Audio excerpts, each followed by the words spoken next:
ગુજરાતીમાં સૌ પ્રથમવાર તમારી સામે આ વિડીયો આવી રહ્યો છે, જેમાં ગુજરાતી ફિલ્મના સુપરસ્ટાર્સ નરેશ કનોડિયા અને મહેશ કનોડિયા આ બંનેની જે જુગલબંધી હતી, તો એમની જે સંઘર્ષ યાત્રા છે ત્યાંથી સફળતાની યાત્રા એ અંક જ્યોતિષ મુજબ, જી હા, અંક જ્યોતિષ મુજબ તમે અત્યાર સુધી ઘણા બધા વિડીયો જોયા છે જેમાં એમની સંઘર્ષ ગાથા વર્ણવેલી છે, પણ આ વિડીયોમાં એમના જે અંક જે છે, અંકશાસ્ત્ર મુજબ હું તમને જણાવીશ કે કેવી રીતે કેમ એમની સંઘર્ષપૂર્ણ લાઈફ રહી અને કેવી રીતે એમનું જે એક્ટિંગ જે છે, કેરિયર છે, સિંગિંગ છે, ડાન્સિંગ છે, એમાં એમને સફળતા હાંસિલ મળી.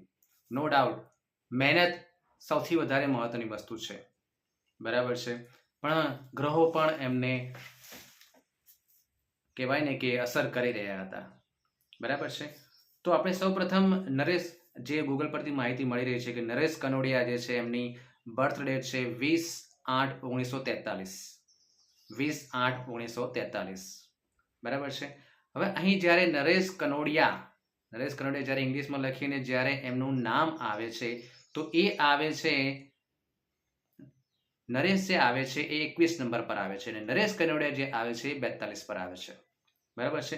હવે 21 નંબર જે છે એ સક્સેસનો નંબર છે. જી હા, 21 નંબર જે આવી રહ્યો છે નરેશ, એ સક્સેસનો નંબર છે. નેમ ફેમ એમને આપે છે, જે ફિલ્મમાં જોવું હોય. પીક ઇન ધ કેરિયર, જે એમના કેરિયરમાં જ્યારે જવાનું થશે ને ત્યારે એકદમ પીકમાં મળશે એમને કેરિયરમાં સફળતા. સાઇન ફ્રોમ ધ ડિફરન્ટ, એટલે કે બીજા કરતા તમે જુઓ કે નરેશ કનોડિયા ઘણા ખરા રીતે અલગથી તરી આવે છે બીજા બધા અભિનેતા કરતા. લકી ઇટસેલ્ફ નંબર છે 21 નંબર, એની જાતે જ એક લકી નંબર છે, બરાબર છે. અને જો 42 નંબર નરેશ કનોડિયા પણ કરીએ તો એ પણ સક્સેસ અને લકી નંબર પર આવે છે. એટલે આમ જે નરેશ કનોડિયા જે નામ જે છે, કારણ કે અંકશાસ્ત્રમાં નામને બહુ જ મહત્વ આપવામાં આવતું હોય છે, એટલે અંકશાસ્ત્રમાં મુજબ જ્યારે નરેશ કનોડિયા નામ લખવામાં આવે છે ત્યારે એ બહુ જ શૂટ થાય છે એમના પર, જે એમને સફળતા અપાવે છે, એમના કેરિયરમાં એમને પીક લેવલ સુધી જવામાં મદદ કરે છે. અને બીજા કરતા ડિફરન્ટ સાઇન તમે જુઓ કે અલગ જ તરી આવશે નરેશ કનોડિયા, બરાબર છે, બીજા બધા અભિનેતા કરતા. હવે 20/8/1943 એમની જન્મ તારીખ છે. અહીં એમનો ભાગ્યાંક આવે છે 2 અને મૂલાંક આવે છે 9. હવે જ્યારે ભાગ્યાંક આવે 2 અને હું જ્યારે એમની વૈદિક ન્યુમેરોલોજી, વૈદિક અંકશાસ્ત્ર પ્રમાણે ગ્રીડ બનાવું તો હું જોઈ રહ્યો છું કે એમાં ગુરુ પણ આવી રહ્યો છે, મંગળ પણ આવી રહ્યો છે, ચંદ્ર પણ આવી રહ્યો છે, રાહુ પણ છે, શનિ પણ છે, બરાબર છે, આટલા આવી રહ્યા છે. તો હવે જ્યારે રાહુ અને શનિ આવે ત્યારે સમજી લો કે જીવનમાં સંઘર્ષ તો રહેવાનું જ છે. અને એટલે જ તમે જોશો તો એમનું જે બાળપણ જે છે બહુ જ સંઘર્ષમય રહ્યું હતું, બરાબર. થોડી વાત કરીશું એના વિશે પછી, પણ સંઘર્ષપૂર્ણ જીવન એમનું રહેવાનું જ હતું. જે તમે શરૂઆતનો એમનો સમયગાળો જોશો તો બહુ જ સંઘર્ષપૂર્ણ છે. એ સંઘર્ષ પણ એમણે મહેનત કરીને એમને આ સફળતા હાંસિલ કરેલી છે. 2 નંબર આવે છે જે એમને નેમ ફેમ ફેન ફોલોઈંગ પણ આવે છે. તમે જુઓ કે નરેશ કનોડિયા પાછળ કેટલા બધા લોકો પાગલ હોય છે. આ તો અત્યારે તો બધું ઓછું થઈ ગયું છે, બાકી એમના જમાનામાં તો નરેશ કનોડિયા પાછળ એમ પબ્લિક ગાંડી હતી, ગુજરાતી પબ્લિક, એમ કહે તોય ચાલે, બરાબર છે.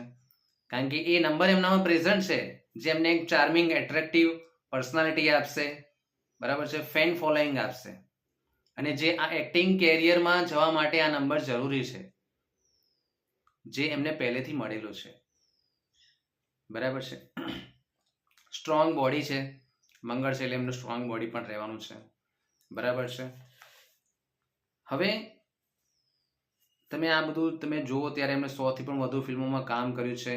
હવે એમના નંબર પણ એ રીતે ગોઠવાય છે ને કે ગુરુ પણ આવી રહ્યો છે, મંગળ પણ આવી રહ્યો છે, એટલે એમને ગવર્મેન્ટ સપોર્ટ પણ મળે છે.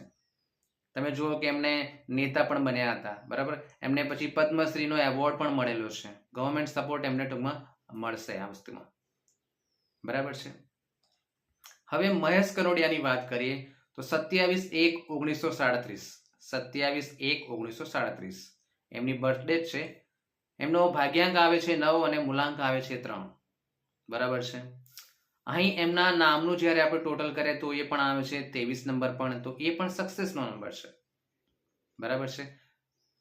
અને ટોટલ જ્યારે કરે નરેશ કનોડિયા તો એ 44 પર આવે છે, પણ એ થોડું સ્ટ્રગલફુલ લાઈફ વાળું છે.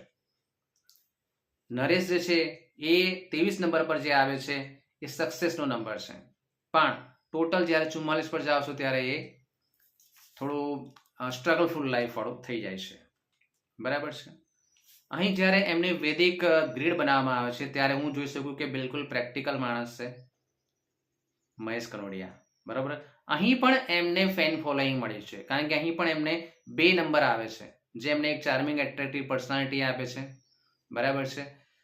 ફેન ફોલોઈંગ એમના પણ તમે જુઓ કેટલા બધા, મને એક્ઝેક્ટલી તો ખ્યાલ નથી, કદાચ 30-40 પ્રકારના અવાજો એ ગાઈ શકતા હતા. મોહમ્મદ રફી છે, લતા મંગેશકર છે, એવા ઘણા બધા ગાયકોના અવાજ એ કરી શકતા હતા. બરાબર છે. પણ અહીં મહેશ કનોડિયાના જે હું નંબર જોઈ રહ્યો છું તો મને એમની લાઈફ જે છે થોડી એઝ કમ્પેર નરેશ કનોડિયા કરતા વધુ સ્ટ્રેસફુલ રહી હશે.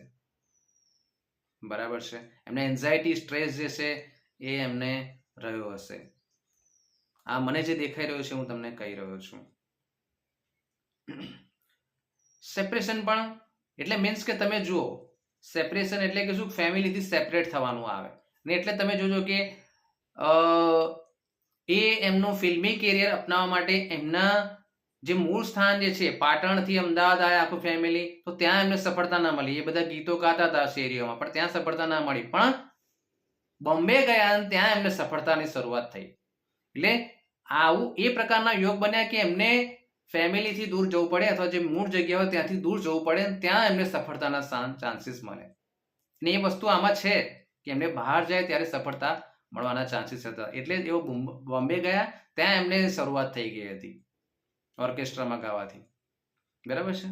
અને ટ્રાવેલિંગ પણ જુઓ તો બંને ભાઈઓનું, કારણ કે અહીંયા એ પ્રમાણની ગોઠવણ છે કે એમનું ટ્રાવેલિંગ, એટલે તમે જુઓ કે દેશ વિદેશમાં પણ એમણે ઘણા બધા પ્રોગ્રામ કરેલા છે ગીત સંગીતના. બરાબર છે. તો આ બંનેની વસ્તુ રહેતી. હવે બંને વચ્ચે તમે જુઓ કે બહુ જ સારી એક કહેવાય ને કે ભાઈ ભાઈ પ્રત્યેનો પ્રેમ બહુ જ સારો હતો.